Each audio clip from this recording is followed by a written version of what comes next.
Morning everybody, and I want to welcome you back to my shop. And today I am with my good friend Kevin Pritchett.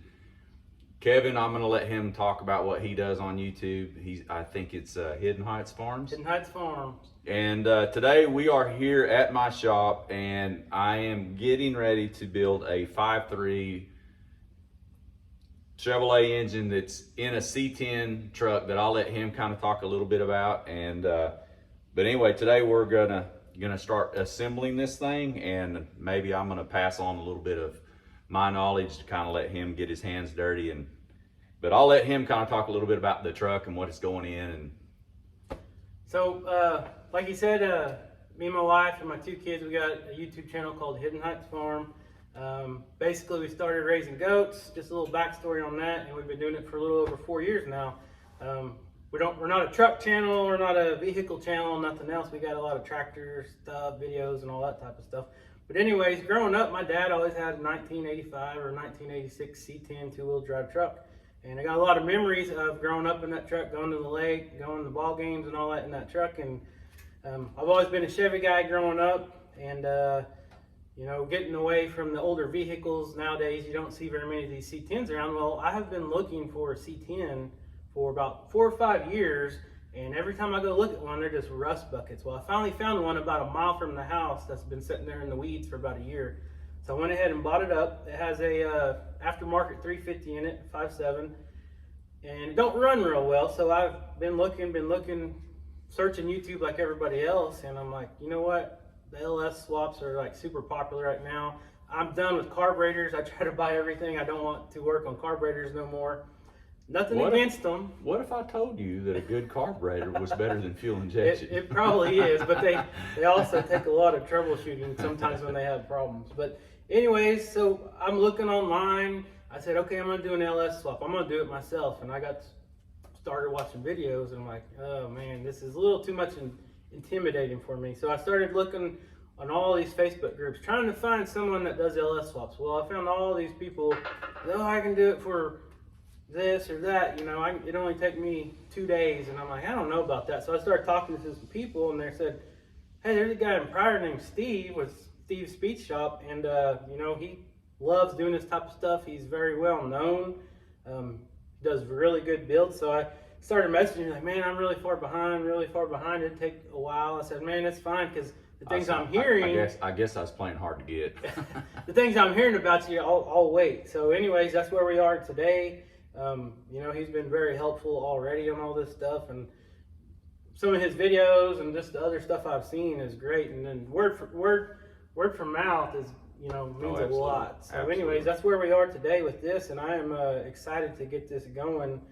My family is excited. My wife can't wait. She actually got to pick the color of the truck, but yeah, that'll be, we'll have a lot more in the future on this truck as we bring this truck into the shop. I don't typically do this, but one of the things that I am going to do with this build, with Kevin having the kind of the attachment to that truck, I'm going to let him get his hands dirty. There's things that I'm more than welcome to.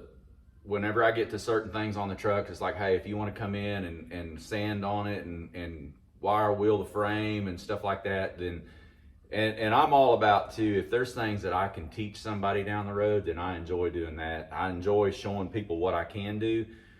And I said it before, I may not know the right way to do everything, but this is how I've been able to do things in the past, and it's worked well for me. So we're going to build this thing out today. I don't know how far we're going to get with this today, but we're going to get it built out. Hopefully we can get the short block put together. The first thing we got to do is get our hands wet and give it a bath. So are you ready to give it a scrub? I'm ready. Well, that's good, because I got the rubber ducky. So we'll see you in a little while. Thanks.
Good morning, everyone, and welcome.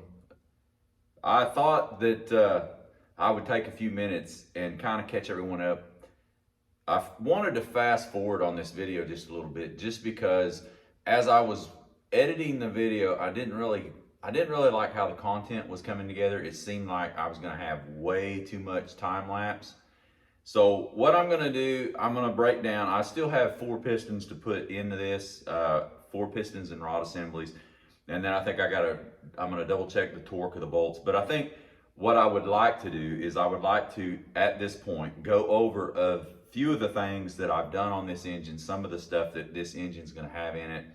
And then when I get to that point, I'm going to continue, I'll continue with the installation of the last 4 pistons, which is 2, 4, 6, and 8 cylinders.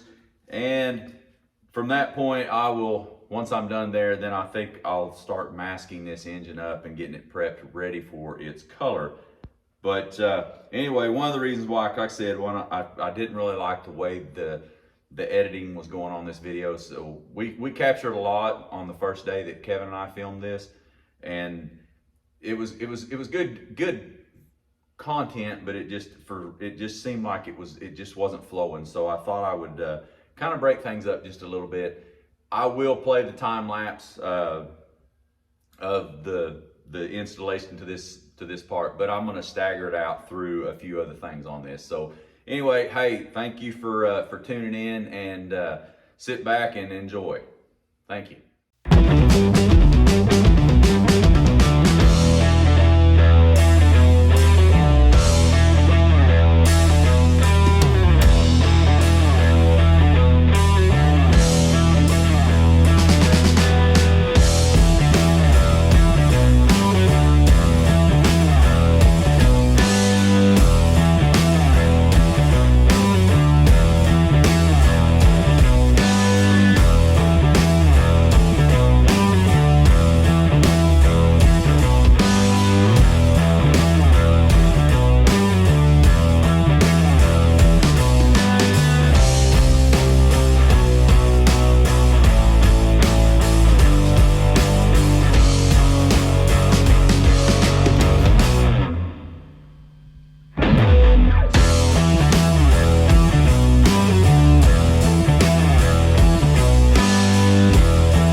Okay, let's dive into this real quick. This is a 5.3 block. It started life as an LM7. It's definitely, people like to call every one of these 3rd and 4th gen engines an LS, which is, the LS is just an RPO code. So anyway, we won't get into that. But so for the most part, this block has been bored 30 over. It is using a hyper eutectic piston. These are sealed power pistons. These are, for the most part, these are a very good piston to run for street application. It's got new rings. The rods on this engine have all been resized. And what's unique about the rods are, if you'll see how rough that surface is, these rods are cracked. And that's what they call it. They just snap the rod end off of those, and it creates that rough surface. What that does is, if you, whoops, drop that. if you ever have to have these rods resized, typically they take these caps and they'll grind this off, and then they'll rebore this hole. On these 3rd and 4th gen engines, the only thing that you can do to these, if they need to be resized, is they offer an oversized bearing, and the addition of the ARP bolts, it gives a little bit greater clamping force, and if they'll fit within that tolerance, they can resize this journal, so, or this bore. So anyway, that has been done. The other thing about this block is on the mains, you can see it does have ARP main bolts in it, or main studs for that matter. And another thing that you have to do on these when you go to ARP bolts is the clamping force is much greater, so you have to send the block out, and they'll check what's called the line bore on these.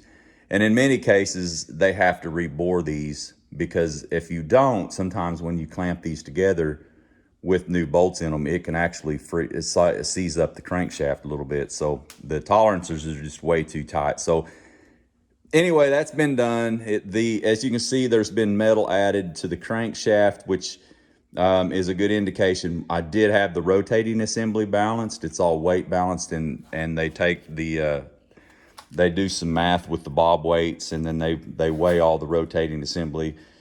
On an engine, in my opinion, that's probably your best bang for your buck, is to have have the rotating assembly balanced. It just makes everything a lot smoother. The cam is it's what's called a truck Norris cam. It's a mid 500 inch lift cam.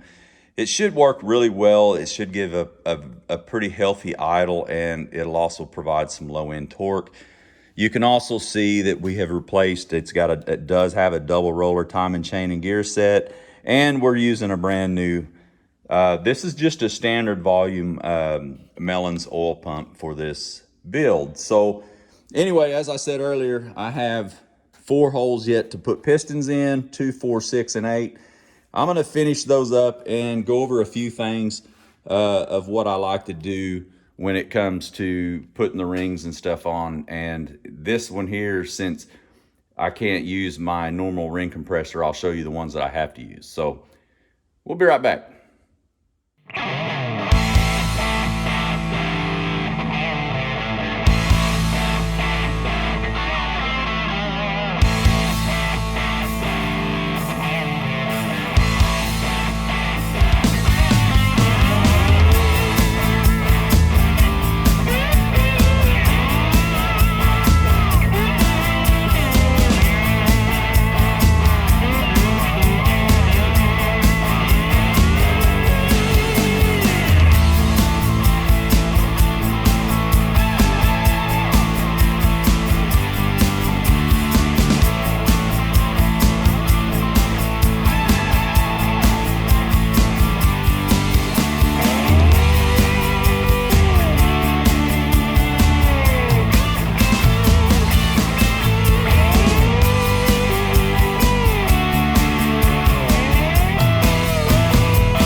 Okay, as I was talking earlier, I'm going to show you a little bit of stuff I do on these pistons, mainly when I'm putting the rings on. And this is just good practice, and I'm definitely not the only person that ever does this, but just to kind of give you a walkthrough of how I install piston rings. As you can see, the oil control ring is 3 pieces. It comes with a garter and 2 brace rings, if you will. And what I tend to do, and your ring manufacturers a lot of times will have charts showing you how to install the gaps on these rings. But what I usually do is I'll have the piston sitting in front of me. And of course, most pistons, a lot of your high performance pistons won't have this, but especially if it's a dome top piston. But this indicates the front of the engine. So what I typically do is I'll put the garter on, and if you look really close, I saw it just a minute, but the gap for the garter is right there where the screwdriver's at.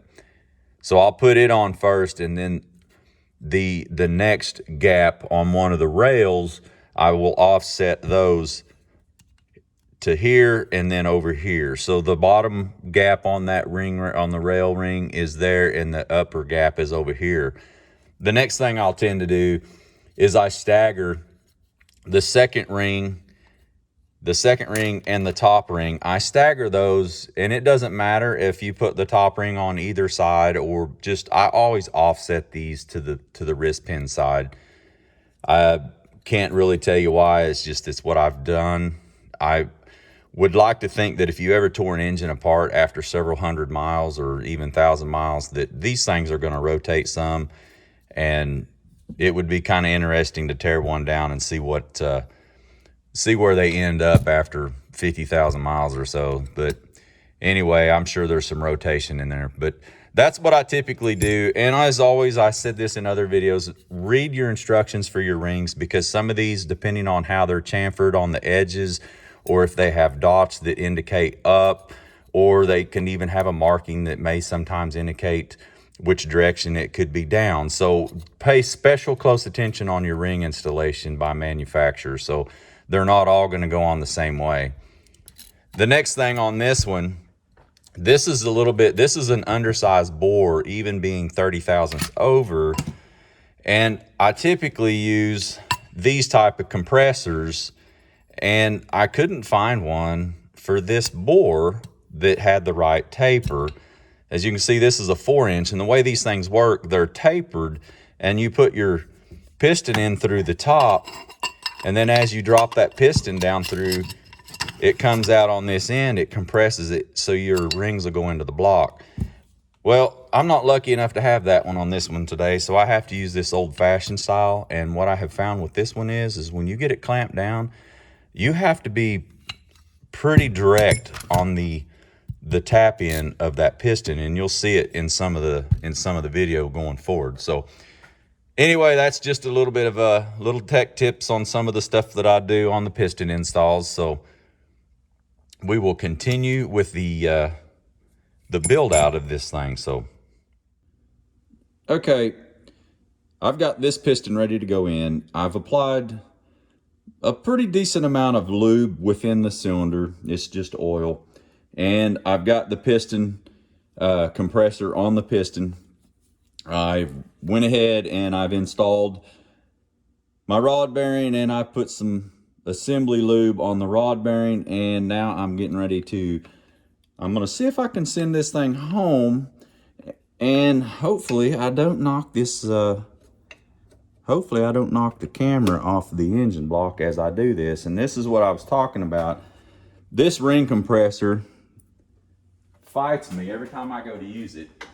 And like I said, if you try to like just bump this in gentle, you're gonna have a heck of a time getting it down in there. So I have really found out that if you hold some downward pressure on this dude, and the next thing you wanna do, let me turn this just a little bit, just kind of hold down on the sides of that, and then just give it some deliberate blows to the top. Once I have it in there so far, then I can just kind of push it down into the block, and once I get it down into the block, I'll be able to pull it down onto the main journal. Okay, now that I've got it in there, I don't know if you can see, but I've got the, I'm just gonna grab the rod, and a lot of times I can just pull it. On this one here, the bolts are not in the rod, so I don't have to worry about the rod bolts hitting the crank, but I do have, for the rods that I have that the bolts don't come out of, I've got protector sleeves that slide over that. But then once I get to that point, I just pull that rod into place like that and make sure it's seated. Then after I do that, I've already got my main cap, or excuse me, my rod cap is, I got the bearing in it, some assembly lube. So we're gonna slip that dude on. And I've applied Molly lube to the bolts.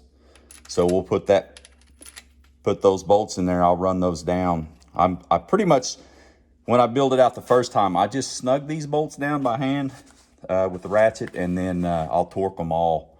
Once I get all the pistons in, I can just sit here and rotate everything over and torque them all at once. So that's how I do it.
That's going to complete pretty much the assembly of the short block for this thing. So what's up next is I'll end up going ahead and I'll start masking off the gasket surfaces. And once that's done, I'll put some epoxy primer on this thing and get some body color. Actually, I'm going to paint this block the same color as the truck. Once that's done, then I'll go ahead and completely assemble out the long block, and then probably, you know, get the accessory drives on. Get the Wendy's tray, the pickup tube, the front and rear covers, the oil pan, and the cylinder heads.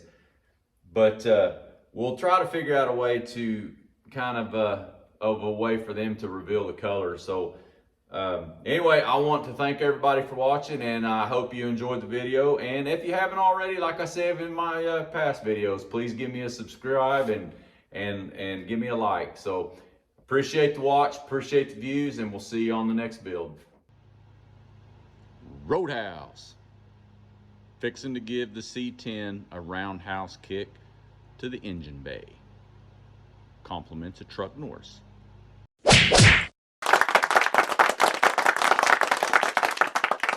Goodbye.